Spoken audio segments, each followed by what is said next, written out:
afternoon, ladies and gentlemen, to this 4:45 panel.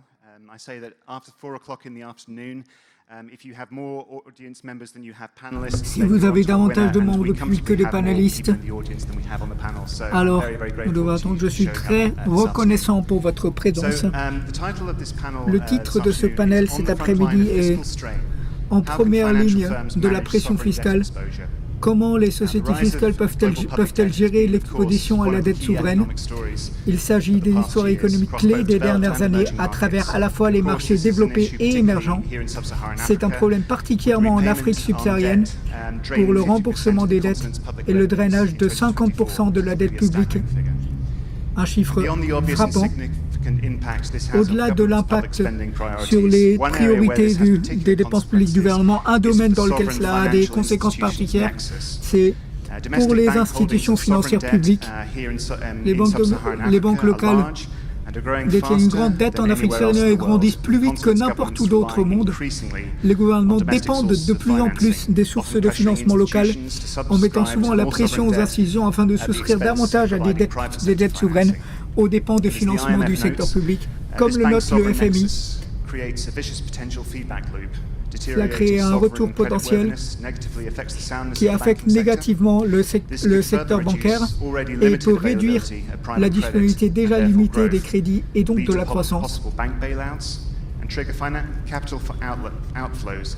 et susciter des flux de capitaux et des pressions sur le marché étranger qui exacerbent les défis fiscaux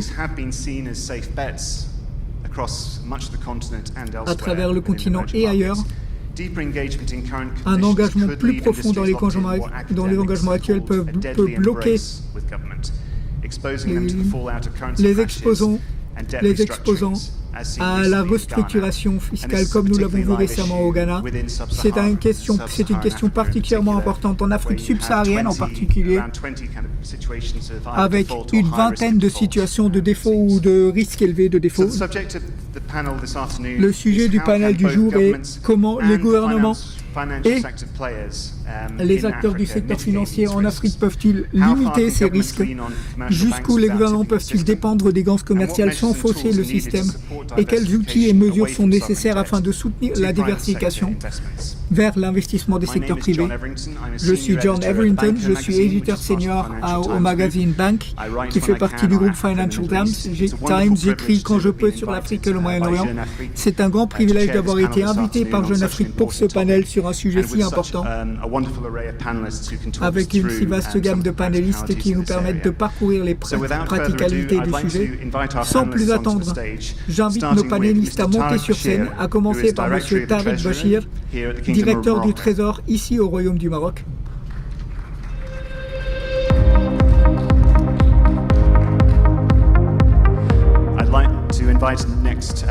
J'invite ensuite Issata Sidibé, PDG de Coris Bank International Mali. Bienvenue.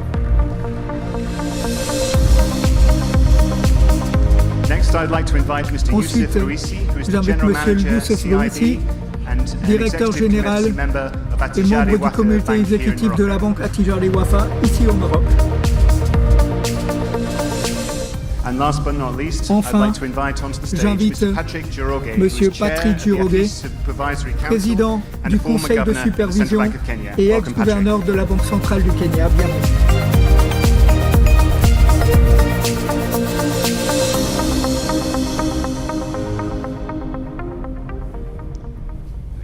Truly is sort of an honor to be moderating this panel, and I mean I'm really hoping that my moderation will kind of bring out their wisdom. J'espère que ma modération permettra d'exposer leur sagesse et que nous pourrons avoir de très belles discussions. Mon intention est de poser les questions, puis de m'écarter et de les laisser parler. Pour commencer, je vais commencer par vous, Patrick, juste pour poser le cadre. Le sujet de cette conférence, comment mobiliser les capitaux nationaux en Afrique en voyant la dette souveraine et les défis auxquels les banques sont confrontées.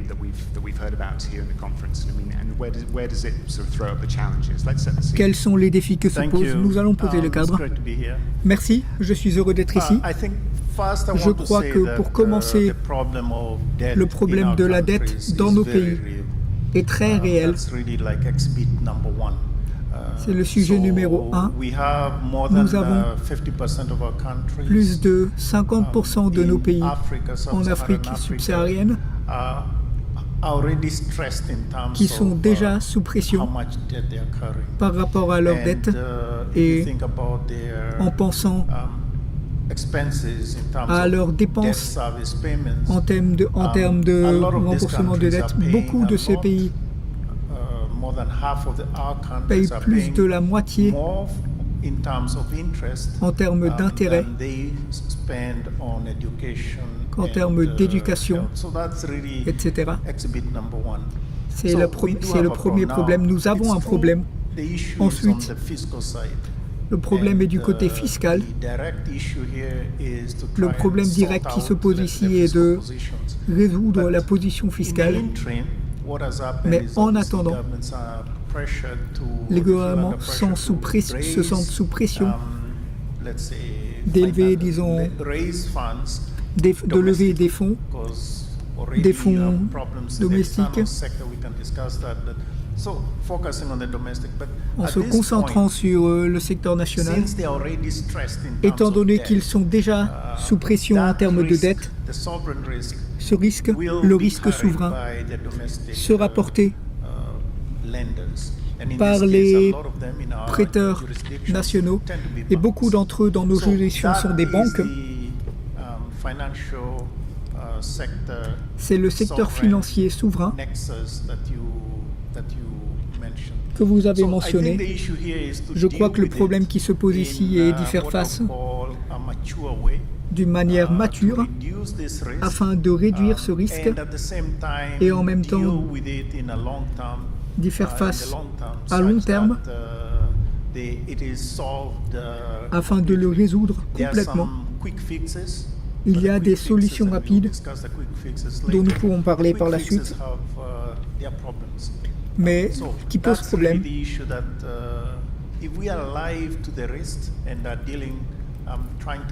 Si nous cherchons à limiter ces pressions, Monsieur Tariq, nous sommes ici au Maroc, dans un secteur bancaire très développé.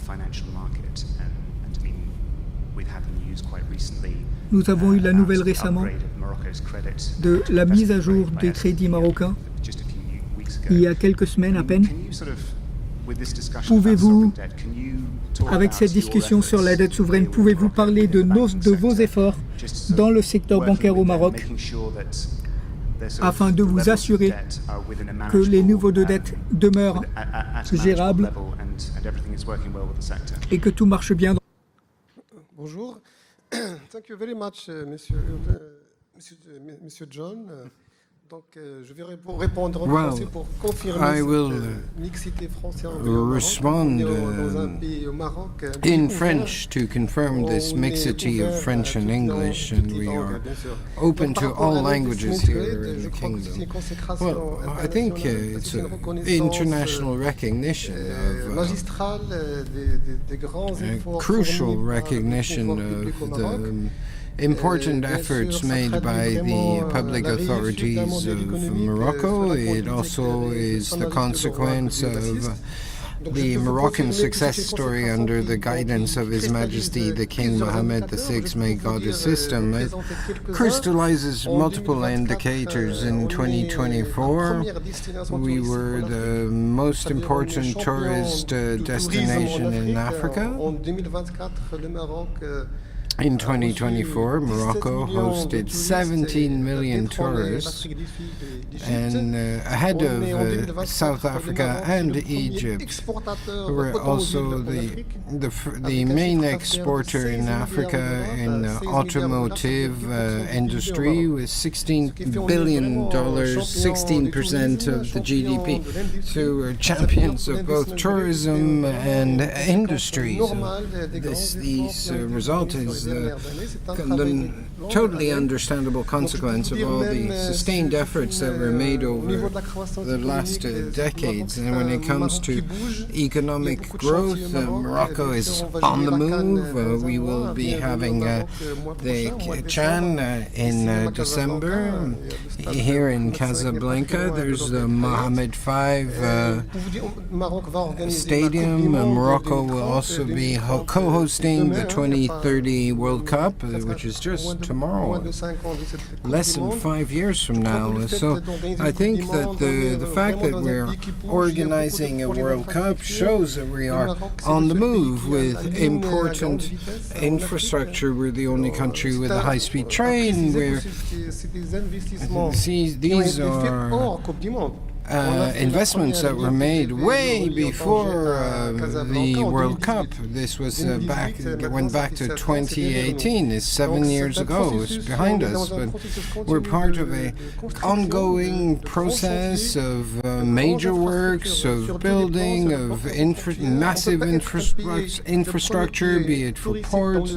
You can't be the largest tourism destination without a significant program of growth for the airports. We're working on the airport of Casablanca, of Marrakesh, and this is required to support the other efforts in tourism in Morocco. So these indicators are there. Economic growth in 2025, despite 7 years of continuous drought, we have been, we're still looking at 4.8% of growth, and this is the cautious scenario. In the second, if we look at the half year, we're at 5.2% growth, and this is quite particular, I must say. And we will have a lot of the Eurozone will not even reach 1%. When people speak of resilience, and this is a recurrent term in the international discourse, and I can tell you today and confirm now that Morocco is now taking off. We have exceeded the frameworks of resilience. We're looking at literally booming, and this is a paradigm shift compared to the past. And again, despite the severe drought and the climate change and its consequences, we're almost at 5% growth.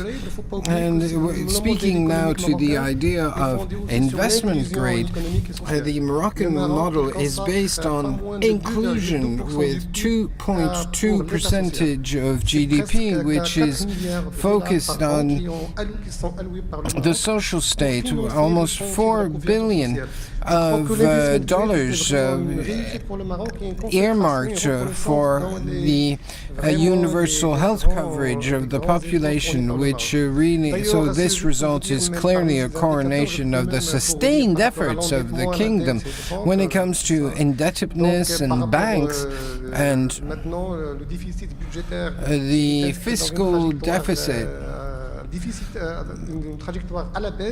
which is actually reducing, and we have, despite the increase in public spending on infrastructure, and then in 2025 our objective have already been achieved, 3.5% of GDP, with a total debt at 68.4% of GDP. So we have a good control over all the indicators. I think we can also speak of any indebtedness within the banks.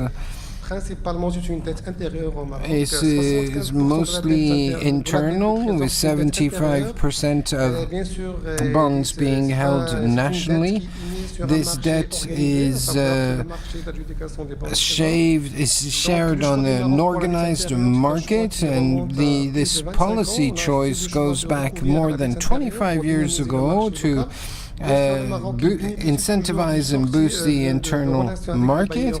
We have excellent relationships with international donors, and I think it's also important to highlight that in March 26 we had a bond emission which raised 2 billion euros, given the euro bonds are very selective, and we were able to have a clear success story, and with better results that countries are traditionally considered investment grade.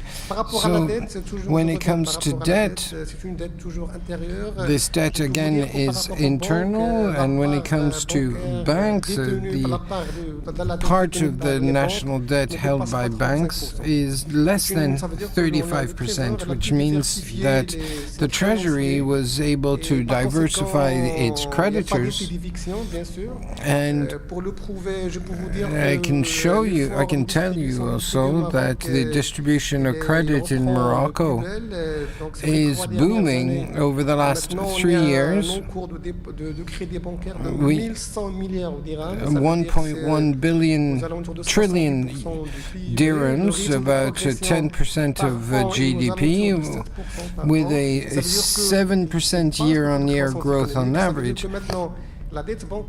The bank debt, or banking debt, with Attijari Wafa banks also being one of the major holders of sovereign bonds,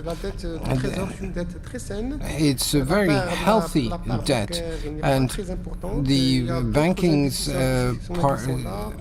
proportion is quite healthy, and there are other insurance companies and investment funds. We can mobilize savings on the long term, and we have a very good, very healthy debt management policy. Thank you very much.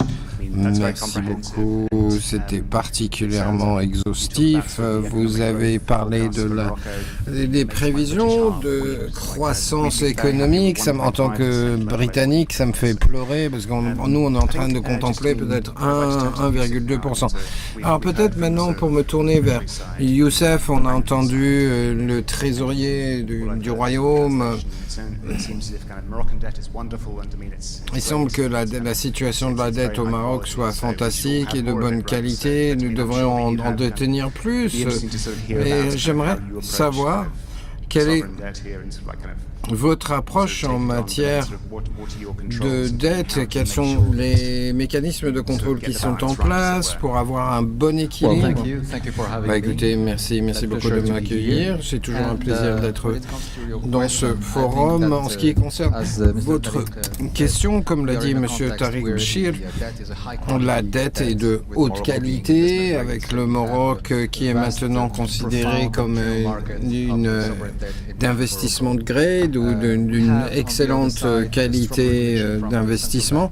Nous avons aussi un cadre réglementaire de la Banque centrale qui est particulièrement fort, qui est aligné aux normes Basel III, et toutes les évaluations du risque sont en place, et nous avons pu constater sur les dernières décennies une croissance importante des liquidités et de la taille du marché interne. Le secteur bancaire, à qui plus est, été un contributeur particulièrement important, représente 35% des actifs, et nous avons aussi contribué au développement du marché financier à 80 milliards de dollars d'actifs qui sont gérés, et en particulier au Maroc. Nous avons donc cet environnement qui est particulièrement propice, mais en ce qui concerne les critères et la gestion, et cette exposition à la dette et la gestion de ces risques, et je pense qu'il y a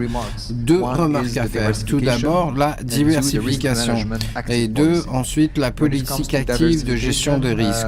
En ce qui concerne la diversification, je pense que nous sommes dans un environnement où le gouvernement marocain a insisté sur la diversification en termes d'instruments et de parties prenantes. prenantes. Comme l'a dit M. Tariq Bashir, nous avons des émissions d'obligations euro pour avoir une bonne notation, une présence sur les marchés internationaux. Nous avons su tirer parti des effets de levier des institutions nationales et supranationales. Sur les 5 dernières années, le Maroc a aussi mis en place un programme de financement en propriété pour les investisseurs institutionnels qui a su mobiliser 10 milliards de dollars de la part de ces mêmes investisseurs institutionnels. Et l'autre diversification vient du financement de projets par des actifs stratégiques avec un cadre particulièrement durable en matière d'IPP. Et sur les 2 dernières décennies, nous avons pu financer non seulement le développement de grands projets portuaires, mais aussi de projets énergétiques avec des contrats d'achat mis en place par l'État et un cadre particulièrement résilient en matière de PPP, partenariat public-privé, et ce qui est particulièrement important pour le financement de ce type de projet. Nous avons aussi une nouvelle innovation qui est au niveau des fonds de dette, avec une usine de production de 1000 mégawatts qui a été financée à l'auteur de 300 millions de dollars, pardon. Et donc, je dis que le cadre de gestion de risque est centré autour d'une variété de leviers, de parties prenantes et d'instruments. Mais au sein même de ce secteur, il est important de noter qu'il y a une politique active de gestion des risques qui a été renforcée par des instruments de marché tels que les swaps au quotidien qui permet d'atténuer les risques de durée et de mieux répondre à la volatilité sur les marchés en ce qui concerne ces instruments, et une assurance crédit et des mécanismes de risque de transfert qui sont particuliers, importants dans le domaine des CFS pour les institutions multilatérales. Donc je dirais qu'il y a vraiment une panoplie très riche de moyens qui ont été déployés. Et je voudrais clore en notant le marché à terme qui va bientôt devenir actif sur les actifs, mais aussi pour les taux d'intérêt, ce qui va renforcer la liquidité des marchés, l'efficacité des marchés des capitaux, ainsi que de mieux gérer les risques pour les investisseurs locaux. Voici donc les différents mécanismes qui ont été déployés pour renforcer le marché. Oui, alors ça devient particulièrement clair que le Maroc est un pays où le marché devient de plus en plus diversifié avec tous les éléments fondamentaux qui sont déjà en place. Alors, Aïssata connaît Sidibé. Désolé d'avoir tardé à me tourner vers vous, mais on me dit, John, qu'est-ce qui se passe en Afrique? À votre avis,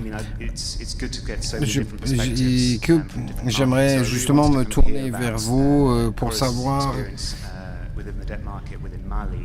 ce qui se passe au Mali en termes de dette et de votre activité dans le domaine des obligations gouvernementales. Est-ce qu'il y a des obligations?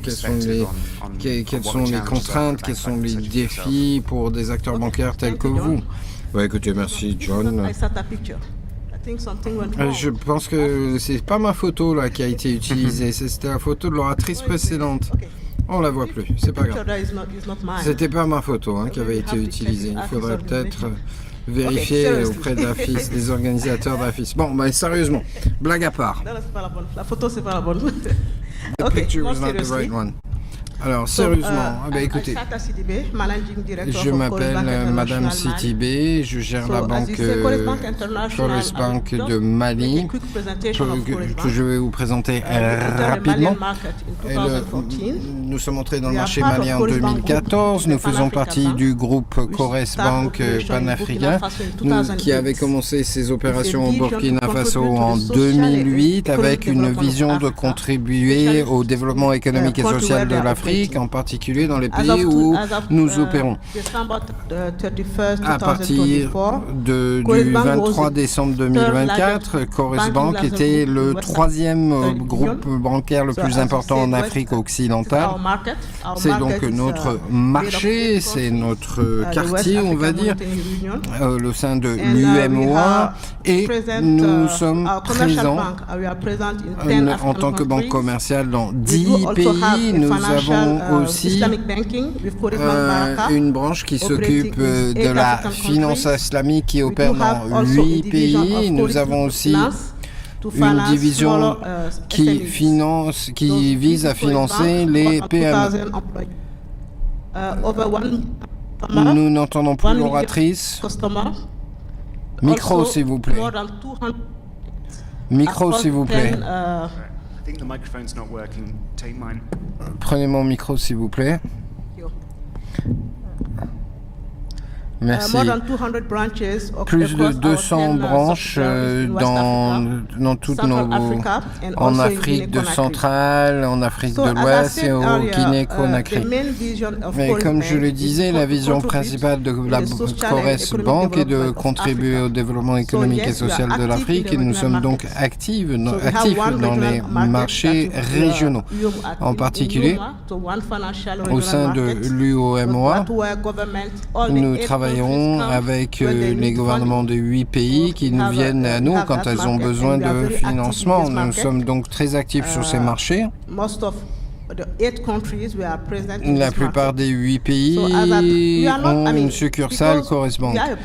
Nous sommes une banque panafricaine. Nous sommes ici pour servir l'Afrique, pour appuyer nos gouvernements, pour encourager le développement social et le développement des infrastructures. C'est notre mission principale. Ce qui nous a donné une politique exhaustive de gestion de risque pour s'assurer que nous sachions bien le maîtriser. Nous l'avons fait en mettant en place des taux de maturité très clairs, des limites par pays, des limites par émetteur, pour s'assurer que nous puissions diversifier notre portefeuille. Nous gérons aussi tous les risques de liquidité sur la base de stress tests qui nous permettent de s'assurer que nous avons un bon contrôle de tous les indicateurs. Donc nous faisons nos devoirs, et ce à un niveau de qualité mondiale. Nous travaillons donc pour gérer tous ces différents éléments et avoir une politique saine de gestion du risque. Et c'est ainsi que nous travaillons au Mali. Le Mali est le même que les autres 7 pays dans lesquels nous sommes présents au sein de la zone UMOA. C'est une seule banque qui a la même politique, les mêmes processus pour les 8 pays. C'est comme ça que nous fonctionnons. Oui, je voulais revenir à ça. C'est votre rôle de développer l'essor économique et politique de l'Afrique, économique et social. Est-ce qu'il y a une certaine pression? Est-ce qu'il y a cette pression dont j'ai parlé dans mon introduction, que les gouvernements vous fassent pression sur vous pour participer à des ventes aux enchères de dettes avec certaines banques extérieures à la région, extérieures au pays, qui ne participeraient pas? Écoutez, non, je ne dirais pas qu'il y ait de la pression. Pendant de nombreuses années, les gouvernements et les obligations d'État étaient l'investissement le plus sûr. Les gouvernements ne font pas honorent toutes leurs dettes, même si les gouvernements ne font pas d'efforts.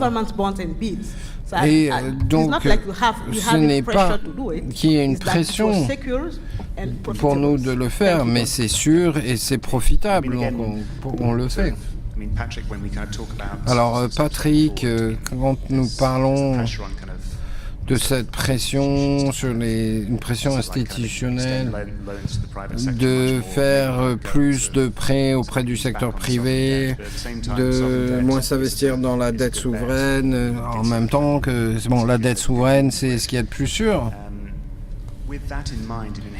Si on tient compte de tout ceci, vous avez parlé des réponses rapides ou des quick fixes qui pourraient être mises en œuvre non seulement par les gouvernements mais par certains acteurs privés. Si l'on regarde le continent dans son ensemble, où il peut y avoir des dettes souveraines qui soient plus fragiles ou plus risquées, qu'est-ce qui pourrait être fait? Écoutez, je pense que comme tout, c'est un bon pari jusqu'à ce qu'un jour ça ne devienne plus un bon pari ou que ça devienne un mauvais pari. Et comme ça, il a été mentionné tout à l'heure, que peuvent faire les institutions individuelles en matière de gestion de risque et de diversification? Je pense que c'est excellent d'avoir cette diversification et qu'il faut l'encourager.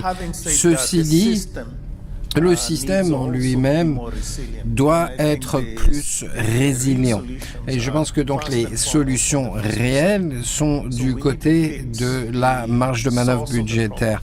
Il faut résoudre la source du problème. Il faut que nos gouvernements aient des positions fiscales qui soient plus solides, plus robustes. Et il faut qu'ils regardent leurs dépenses et voient ce qui peut être fait, en particulier à long terme, pour réduire le besoin de financement domestique, interne, et de réduire les besoins en financement budgétaire. Deuxièmement, tout d'abord, mettre en place ces marges de manœuvre. Ensuite, deuxièmement, renforcer les marchés des capitaux d'une manière plus générale. Et je pense que Tariq a mentionné ce qui a été fait au Maroc en ce qui concerne les marchés des capitaux, plus de liquidité, s'assurer que il soit relativement facile de vendre les sécurités que vous détenez. Je pense qu'il y a tout un ensemble de mesures qui doivent être prises, mais je pense qu'il est aussi essentiel de contacter, de discuter, de faire un plaidoyer auprès du grand public plutôt que de faire de la médiation entre les différents acteurs officiels ou institutionnels. Je pense qu'il faut en arriver à un moment ou une situation de notre histoire où la population peut devenir une source alternative de financement ou d'épargne et qui peuvent aller directement au gouvernement au lieu de passer par des banques ou autres intermédiaires. Et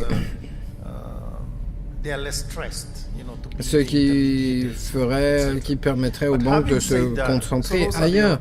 Mais ceci dit, au niveau on a parlé des solutions fondamentales, mais en ce qui concerne les quick fix ou les réponses rapides, c'est plus de renforcer la stabilité financière des systèmes.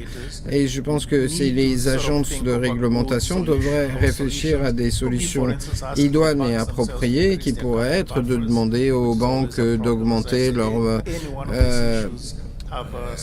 réserves avec de nombreuses banques qui peuvent avoir un coût séparé, mais ça a son propre coût. Donc on doit renforcer les réserves financières et en ce qui concerne les obligations souveraines, je pense qu'il n'y a pas autre pays en Afrique qui accorde un poids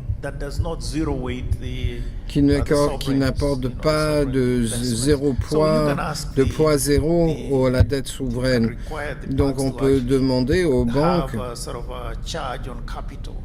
d'avoir une certaine charge sur les capitaux ou même éventuellement d'appliquer une surcharge ou de mettre en place des limites quantitatives comme certaines juridictions l'ont déjà fait. Chacune de ces solutions est accompagnée de ses défis propres, mais je pense que les agences de réglementation aujourd'hui sont beaucoup plus opportunes et mieux informées et capables et peuvent approcher les banques commerciales pour voir quelles seraient les meilleures solutions vu le contexte national.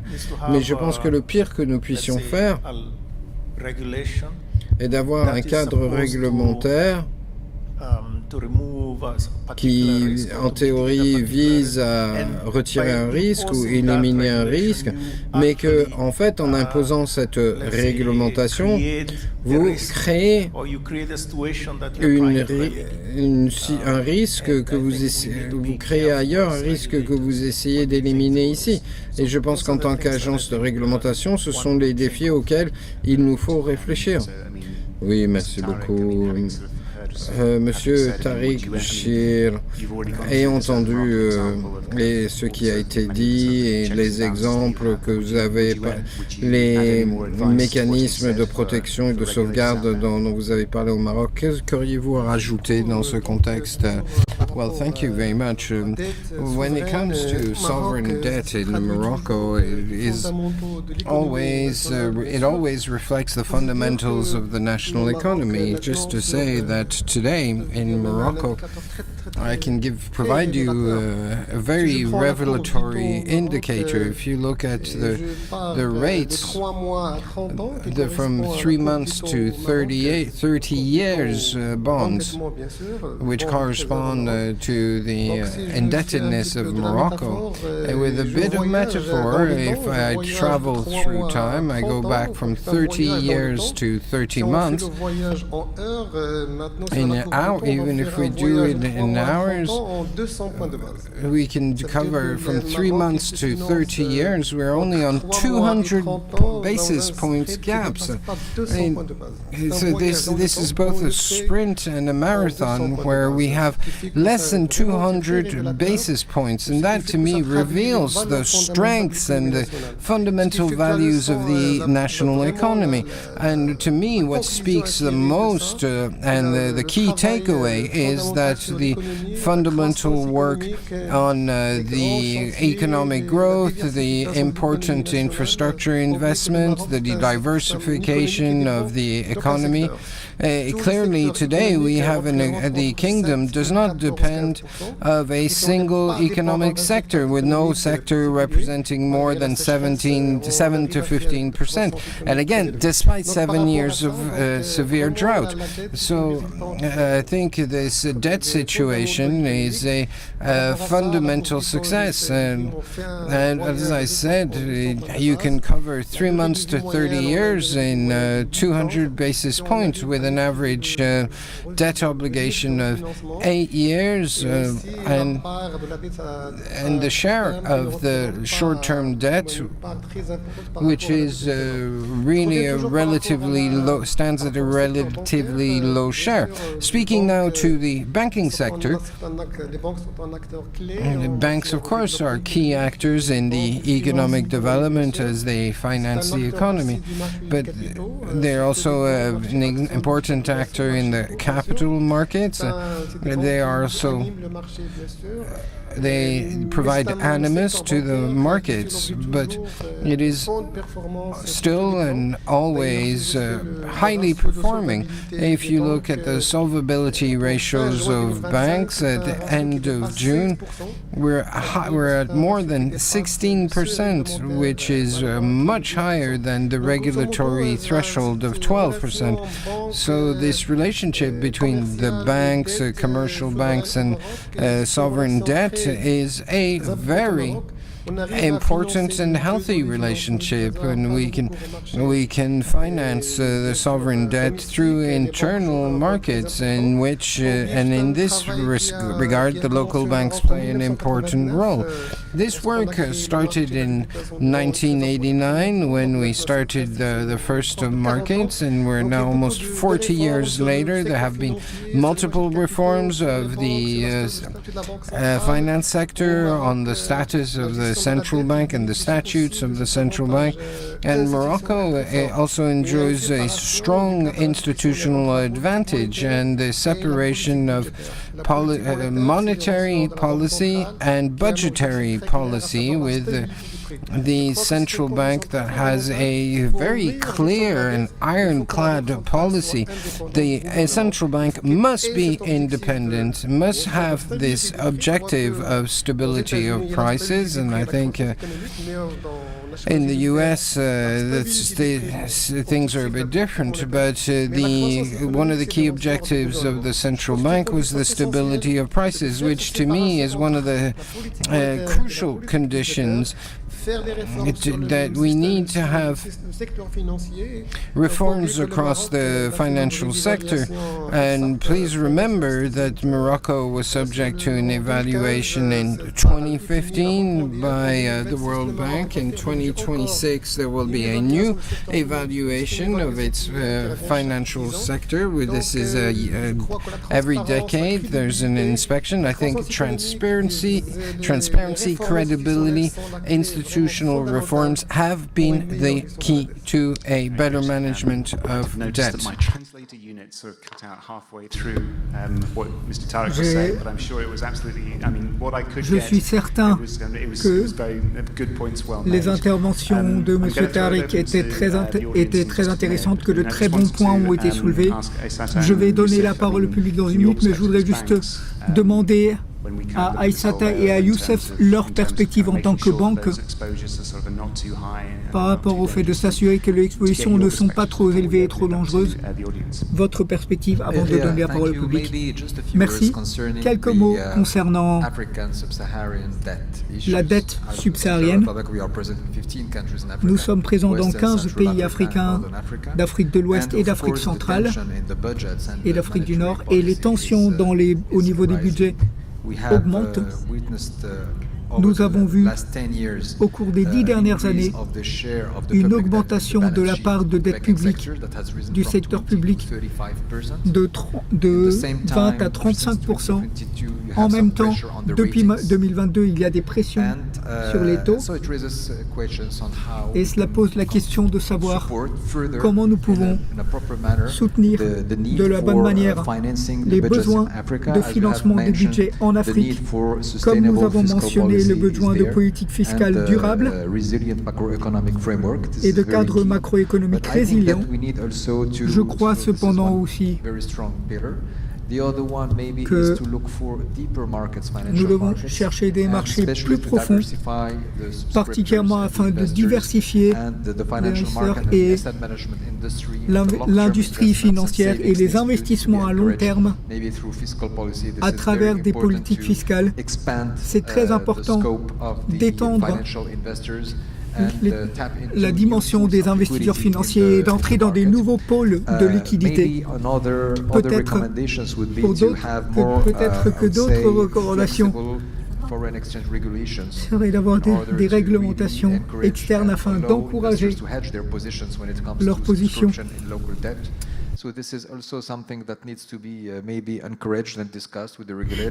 Afin d'encourager les régulateurs sans détenir des positions importantes sur le marché.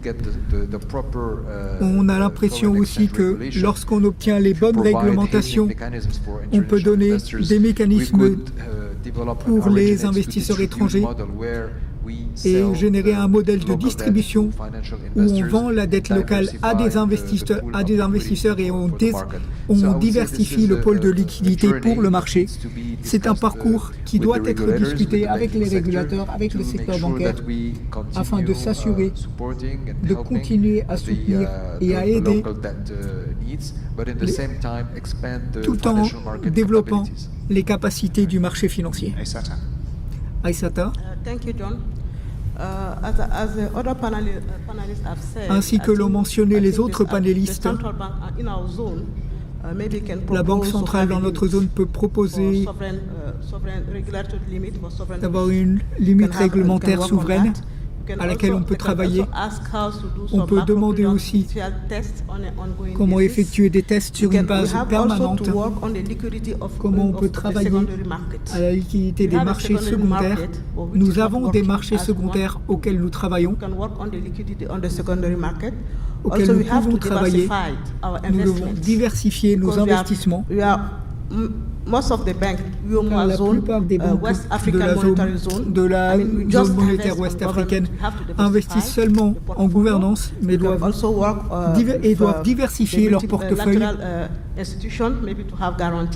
afin d'obtenir des garanties, des mécanismes d'assurance pour la diversification. Je crois que c'est ce que nous devons proposer afin de limiter la dette souveraine sans être en défaut sur nos marchés. There's plenty out there, and I mean, there is a sort of a recognized toolkit out there. Il y a des outils reconnaissables. Patrick was also talking about the fiscal policy. Patrick parlait de politique fiscale. A lot of these things have been kind of discussed for a long time. Toutes ces choses ont été abordées depuis longtemps en termes de capacité et de défis. It has been sort of, I mean, Morocco and others have kind of put these things in place. Le Maroc et d'autres ont mis ces choses en place. Just wanted to open it up to questions Je in the voulais audience. juste ouvrir la parole au public, donner la parole au public pour des questions. S'il y a des questions ou des remarques sur ce que j'ai entendu, veuillez lever la main et nous vous donnerons un microphone. Yes, gentleman in the second row, just here. Monsieur au deuxième rang ici. And please ask questions in English, en français. Veuillez poser vos en questions en anglais, en français, en arabe, les langues que vous souhaitez. Bonjour, je poserai ma question en Good français. morning. I will ask my Parce qu'elle question est in destinée à French Monsieur Tariq Bashir, because le it's directeur destined to du Mr. Trésor. Tariq Je suis Bashir, Didier the Alexandre director Correa, of the Treasury Group Head for Public Sector, I am the Sovereign Group Head and for Public Corporate Sector in CIB, at in CIB Ecobank.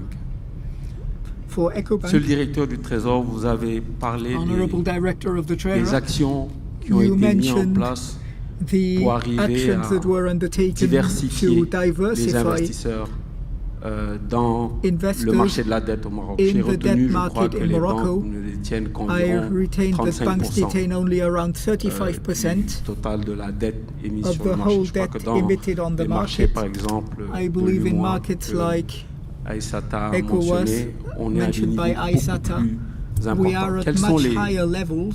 les principales actions So what are que le the main Trésor a actions mis en place et quels ont that the été Treasury had les undertaken? facteurs clés de And succès what are the key qui factors ont of success amené à cette to lead to diversification. this Peut-être que diversification? M. Russi pourra And également maybe Mr. contribuer Ruisi can also contribute à cette réponse. Je vous remercie. to the answer.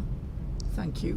Merci beaucoup pour cette question très importante. Thank you very much for this important question. Pour le Maroc, c'est For un Morocco, travail qui remonte à des années, des it's dizaines a work that goes d'années. back Le many marché years. d'application des bons et trésors, elle a été The créée au market Maroc en was 1989. created in Le Maroc il a 1989. entamé un processus de libéralisation Morocco went financière through a dans les process of années 90, financial donc liberalization il a in the instauré 1990s des and réformes installed d'envergure, reforms par la loi passant, donc on peut through citer la loi the law, bancaire. the banking On a law, créé les OPCV pour la created première fois en OPCV 1993. Les syndicats for many ont créé times des in comptes en 93. matière d'épargne. Ce sont des véhicules d'épargne. As On a créé la première savings pour la première vehicles. fois, on a créé We created l'autorité des marchés de capitaux en 1996. the Capital On a Authority créé le in marché 1996, secondaire. the secondary On a market. libéralisé les taux d'intérêt. We Je crois liberalized que the interest le Maroc, rates. il a franchi beaucoup Morocco d'étapes en matière de secteur overcame financier. many steps in D'ailleurs, comme j'ai dit tout à financial l'heure, sectors. le As Maroc I a suivi mentioned, plusieurs examens en matière Morocco went through d'évaluation various du exams in secteur terms financier of par le Fonds monétaire financial international et la Banque evaluation mondiale. by the Les deux dernières fois, c'était en 2006 IMF et en and the 2015, World et Bank on salue la in résilience du secteur 2015 financier. Ils ont salué and vraiment les grandes 2019, réformes d'envergure faites par le and Maroc. that Par rapport à la congratulated diversification de la Morocco for its croissance, major la reforms. diversification de la As for structure des the créances et des trésors, diversification of the structure, une grande politique en matière de promotion a de major l'épargne a été policy of effectuée. Faut pas oublier, savings lorsqu'on a promotion créé, was on a fait undertaken les réformes sur le secteur financier, when we ça veut dire undertook on a, reforms in the financial on a fait des actions majeures en matière We de l'épargne. undertake major Faut pas oublier, action pour for diversifier la structure des savings, créanciers, ça veut dire qu'il faut to aller viser diversify l'épargne institutionnelle. credit. We need to L'épargne target institutionnelle, c'est l'épargne à long institutional terme. savings, Pour long-term savings, Pour avoir cette épargne à long terme, il faut avoir because des for this institutionnels long-term savings we qui need peuvent mobiliser l'épargne à long terme. institutions that can Industrialisant le mobilize secteur long-term des savings, assurances et caisses de retraite. like the sector of Donc, insurance si on fait des and réformes en retirement matière de caisses de retraite et caisses d'assurance, funds. on If on we make présente reforms in des this sector, facteurs we clés can du succès en present matière de key diversification success des factors créances et des trésors. Et par conséquent, on va for baisser la success part credits and détenue lower the par les part banques et held by in banks. fine, on va réduire vraiment au maximum l'effet d'éviction. Parce qu'en fait, en fin de compte, le rôle des banques, c'est le financement de l'économie. C'est le financement du trésor. Not the treasure. La banque intervient pour financer le trésor en matière de leur intervention au niveau des marchés de capitaux. Intervention in the capital market. Ça permet d'avoir des acteurs clés en matière de gestion de l'épargne institutionnelle au Maroc. Institutional savings in Morocco. Le classement du Maroc, c'est le deuxième dans la région. Moroccan classification is the second in the MENA region in terms of managing retirement funds. Ce qui fait une bonne partie de cette épargne institutionnelle And so part of those savings can be taken towards buying subscriptions. En quelque sorte, à côté de ça, on peut faire des grandes réformes institutionnelles qui we have major institutional reforms that were undertaken. Finance conditions du marché. Il n'a pas recours aux Treasury is financed in the conditions of the market without the intervention of the central bank. A clear separation between budget production in the statuses of the central bank. The central bank can never finance the treasure except in really exceptional circumstances. It financed at the market conditions. The other key factor of success would be for Morocco to be able to finance itself at concessional rates. The World Bank, the African Development Bank, etc. So, at the level of the organic law, of the organic finance law, we introduced a major action used to finance investments. Which means that we not fund any, and the fact that we are looking into increasing debts, this means that debts are only funding investments. So in order to verify this rule, it's a budget rule that was introduced 11 years back in 2015 to check and to calculate the ordinary amount for public finances, and the different figures of the state are able to cover the ordinary expenses, which means that the debts are never funding the functioning or the operational aspects. I think these are the key success factors when we look in depth into political budgets, creating a market that allows itself to self-fund itself just like any other actor in the market. Oui, merci peut-être pour répondre. Nous avons encore quelques minutes, s'il est possible de répondre en français. Le résultat de longues réformes de marché de capitaux qui sont opérées depuis le milieu des années 90 et qui ont permis à travers la réforme du marché des capitaux de faire naître ces compartiments sur la gestion d'actifs et qui a permis progressivement de construire une courbe d'expérience au niveau des acteurs bancaires, des acteurs de marché, des sociétés de gestion filiales ou indépendantes, dans un environnement de construction de courbes de taux de plus en plus efficients, avec un dialogue intelligent avec le Trésor et les autorités monétaires, et qui ont permis de construire un cadre de confiance. Alors aujourd'hui, je pense que le chiffre que j'ai donné tout à l'heure, je crois qu'on est autour de 800 milliards de dirhams d'actifs sous gestion, c'est pratiquement 50% du PIB marocain, et ce sont des actifs qui se déploient en priorité et en majorité vers le financement de ces actifs monétaires et obligataires, et avec aujourd'hui des produits sophistiqués qui couvrent l'ensemble de la courbe des taux, l'ensemble des points de la courbe sont couverts, et il y a également un cadre incitatif pour l'épargne longue qui a permis aux institutionnels de développer l'épargne longue et de capter des primes de plus en plus importantes et de professionnaliser la gestion de l'épargne, puisque l'essentiel des actifs, je dirais des réserves potential of equity for assets from insurance companies are provided for management purposes to professional institutions that manage it within an appropriate governance and an institutional framework. I think it's a rich history that we should learn from and that will allow Morocco to attain a good diversification of its investors' roster, and it's a real curve of the market which is efficacious and which allows a good cash flow and a good liquidity. The different reforms of the capital market, and since we are at the beginning of deploying the market on the mid-term and on the long term, I think these are risk instruments that will allow us to sophisticate and professionalize the sector, and a better coverage or a better mitigation of risks, and also the attractiveness of capital markets. So I think within the same logic of what Tarek mentioned, I think the reform is on the process and will continue giving us a bonds capital markets that can give us good instruments of risk mitigation, and also by taking into consideration the duration and the cash flow or liquidity, which allows investors to manage well their position. We have also derivatives, other derivatives for risk credit that allows to transfer portfolio risks to others, and all of these are derivatives or other financial products that need to continue nourishing the market, knowing that we have this diversification in place. Just before, we've got 5 seconds left. Donc nous avons encore 4 ou 5 secondes, je vais vous donner un peu plus. Donc très brièvement, je pense qu'il y a un point très important que j'aimerais souligner avec quelques exemples réels.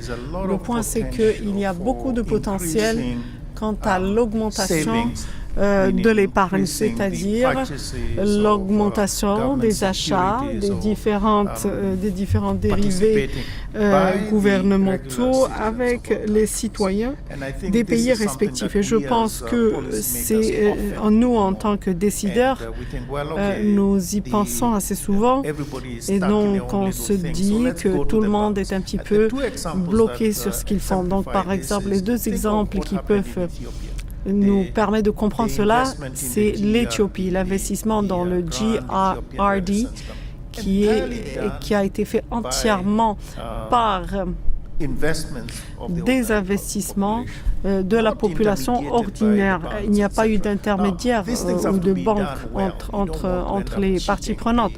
Donc bien sûr, on ne veut pas tricher, ou même on ne veut pas faire en sorte à ce que la population se sente tricher. Mais c'est une question d'augmentation du capital, d'épargne, en faisant appel à des véhicules et des canaux pour l'épargne à laquelle ils sont aptes. Donc par exemple au Kenya, il y a aussi